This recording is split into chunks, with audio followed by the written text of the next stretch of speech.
Hi, I'm Christy. I'm a registered psychotherapist and naturopathic doctor, and this is Conversations with Clients, where we chat about things that have come up in session in hopes that they are helpful to you as well.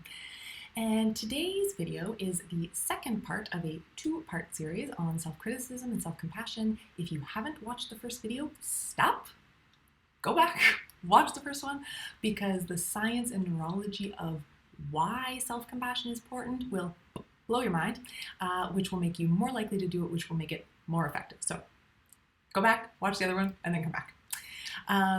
Where we left off with the last video was that my impassioned speech on self-compassion, the neurology, all the science behind it, had gotten my client fully on board the self-compassion train with a very resounding, fine, how? And this is the answer to that question. So the how is brain physiotherapy. As I like to say to my clients, we are going to rehabilitate the care circuit. We are going to do it the same way as we would rehabilitate any other muscle in the body. We are going to exercise it every single day, because that is what it will take to work on that atrophied care circuit. So I give my clients a brain physiotherapy prescription, and they have two options, and they can pick whichever one they like the most or hate the least. I don't care. They are both evidence-based to exercise the care circuit. They have been shown to do this, so I don't care which one they pick. You gotta pick one, and you gotta do it every single day. As I said in the first video, not many things I take a really hard line on in therapy, but this is one of them. And if you don't know why, it's because you didn't watch the first video. Go back and watch it. All right, so the first one comes from a brilliant researcher named Kristen Neff. She is one of the people that's done the most research into self-compassion and the importance of it. A lot of the research that I cited in the previous video comes from her work. And this is essentially a three-step practice that she came up with that is the practical application of all of her research. So we're going to go through it together. Step one is just to recognize what is going on, to bring some mindfulness and some presence, some recognition to what is happening inside, to the distress that's going on. So we can do this right now together. Think about something in life that is stressful, that is distressing to you. And as you bring that to mind, start to feel into it in the body if you can. Start to notice how the body actually holds some of that distress, where in the body it is, where it lives, how it feels. Just kind of deepen into it. Move from the cognitive, the upper brain, to the downstairs brain. Start to sense into it. And as you do, start to be curious about the flavor of that distress. You know, maybe there's a sense of worry or anxiety. Maybe there's a sense of inadequacy or shame. Just notice what kind of distress this is. You're just being mindful of it. You're just kind of dropping into it, turning towards it a little bit. The second step is to connect to the humanity of this kind of experience, to just sort of recognize that this flavor of experience is part of being human. That there's nothing wrong with you for feeling this way, that you're certainly not alone in feeling this way. Sometimes I like to remember that if 1% of the population of the world is having this same human experience, that's 79 million people. Seeing if you can just connect to the humanity of this experience, to this being a human experience. See if you can sense like your connectedness to your own humanity and to others in this experience. This may seem simple, but I think it is actually a radical move in a world that markets to us by telling us we shouldn't feel distress, that if we're feeling distress, we're doing something wrong, that we just haven't achieved the next milestone, got the house, got the spouse, got the job. I think it is actually a radical move to recognize that's bullshit. Pain and uncertainty are part of the human experience, they're part of the human incarnation. We are never going to get away from that, no matter how right we do things. So to just connect to the idea that this is normal, this is okay in a way, this is part of the human experience is kind of a radical move. So recognize what's going on, be mindful of it, connect to the humanity of it. And the third step is to bring in some kindness. This is where we are also going to be flexing that care muscle. Bring in some kindness. And one of the best ways to do that is through physical touch. Just by nature of being mammals, our nervous systems respond to touch. So try to place a hand somewhere that just feels comforting. On the chest, on the face, on the back, whatever feels right. Just place a hand there, and for 5 breaths, just feel the contact, feel the connection, not trying to make the feeling go away. We're not trying to shush it. We're just contacting it. We're just being with it. We are caring. We are using our care circuit to just be with it, to take care of it, to care about it.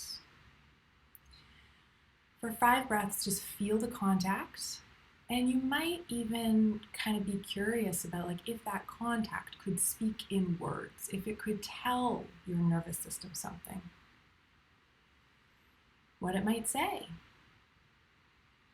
You know, and if nothing comes, you might be curious about, well, what would you say to a beloved animal or a kiddo?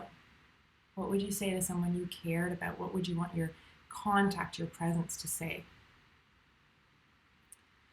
So that's the 3-step practice: recognizing mindfulness, common humanity, and kindness. And you may feel better after this experience. You may not. Likely most of the time, you may not. That's okay. It's not. It sucks. You're still in pain. But in terms of the brain physiotherapy, that's okay. You flexed your care muscle. You did what you needed to do that day. You can move on. Do it again tomorrow. As that muscle gets stronger, our ability to downregulate improves. So that's practice number 1. Practice number 2 comes from a Buddhist tradition. It's called metta. This is an incredibly rich practice. What I'm about to offer is like the tip of the metta iceberg. That being said, that tip of the iceberg has been incredibly studied and researched and shown to be insanely effective at flexing that care muscle, improving that care circuit in the brain. So if you wanted to, you could go down a whole other path of metta meditation, but in terms of what we want to do, we're going to keep it really simple. This practice is about tapping in to the care circuit. It is about feeling the intentions of the care circuits. So this practice uses phrases as a sort of like mantra. I think of the phrases as a vehicle. They are a way of channeling the intentions of the care circuit. The phrases that are very often used in this practice are, may you be safe, may you be happy, may you be healthy, may you live with ease. Safe, happy, healthy, live with ease. You don't have to use those phrases. It doesn't really matter. You want to use phrases that feel good to you and that channel the intention of goodwill of the care circuits. So I'm going to use those phrases because those are kind of the traditional ones, but try them on, pick new ones. It doesn't really matter. The intention behind it is what matters. So step number 1 is sort of just connecting to that intention. And sort of the easiest way to do that is to start to think of something that you care about, something that's easy and uncomplicated. Maybe it's a pet, maybe it's a kiddo, maybe it's someone in your life that you care about. Bring them to mind for a moment and just see if you can tap into that care, that intention, that wish of goodwill towards that person. And now that you're connected to it, we're going to do a bait and switch. Now that you're connected to it, I want you to bring up an image of yourself, your whole self, your favorite part of yourself, your least hated part of yourself. Doesn't matter. Some part of yourself. Could be the you that you are when you're at your best. I want you to bring up an image or an idea of that part of yourself, and you're going to use those phrases to channel the care circuit, to send that same sort of goodwill that you got a little taste of when you thought of a dog, nature, a loved one, whatever, and channel it towards yourself. May I, may you, a part of me, part of you, may I be happy. May I be healthy. May I be safe. May I live with ease. And you're just going to repeat those phrases. And as you do, you may notice maybe they feel hollow, maybe they feel empty, maybe they don't feel connected to that feeling. That's okay. Don't worry about it. You're still flexing the care circuit. Maybe they feel really uncomfortable. Maybe it's really hard to think about channeling that to yourself. Also okay. In the Western world, where we are taught, where our economy is built on telling us we are not enough, we need all sorts of other things to make us enough, most of us have a lot of conflict around sending compassion and love to ourselves. So again, it's a bit of a radical act, so be a rebel. See what happens when you send that to yourself. Just channeling those phrases, may I be safe, or if you're talking to a part of you, may you be safe, may you be happy, may you be healthy, may you live with ease. You're going to do that. The brain physio prescription for this is 3 to 5 minutes. 3 to 5 minutes, because that is what the science shows is effective. And if you stop and think about this for a minute, 3 to 5 minutes is remarkable. You cannot work out in a gym for 3 to 5 minutes a day and get much stronger. But 3 to 5 minutes of this practice has been shown within a few months to flex and strengthen that care muscle. So those are the 2 practices. Those are the 2 things that I ask my clients, if we're working on this, to do daily to flex and rehabilitate that care circuitry. And one of the reasons that I am so militant about these practices is because I know from personal experience how transformative they are. I knew the research long, long ago, but I'm dense apparently, and it took me a long time to do these practices. It took me until I worked with a teacher who refused to do anything else with me. He was even more of a hard ass about self-compassion than I am. He refused to do anything else with me until we worked on this. So I spent months doing self-compassion practices, and I will never forget the day where I screwed up on something, and my first thought was, I'll get it right next time. And then I was like, what the F? Who said that? Because that is not the inner voice that I was used to. But my care circuit was rehabilitating, and yours can too. So that is why self-compassion is a requirement of healing. As I said in previous videos, we will get nowhere. Therapy will fail if that neurological resource is not there. So that is my rant on why self-compassion is a non-negotiable when it comes to therapy. I hope this was helpful. If you have questions, if you have thoughts, put them in the comment section below. I would love to hear from you. Take care. Quick add-on, because I forgot.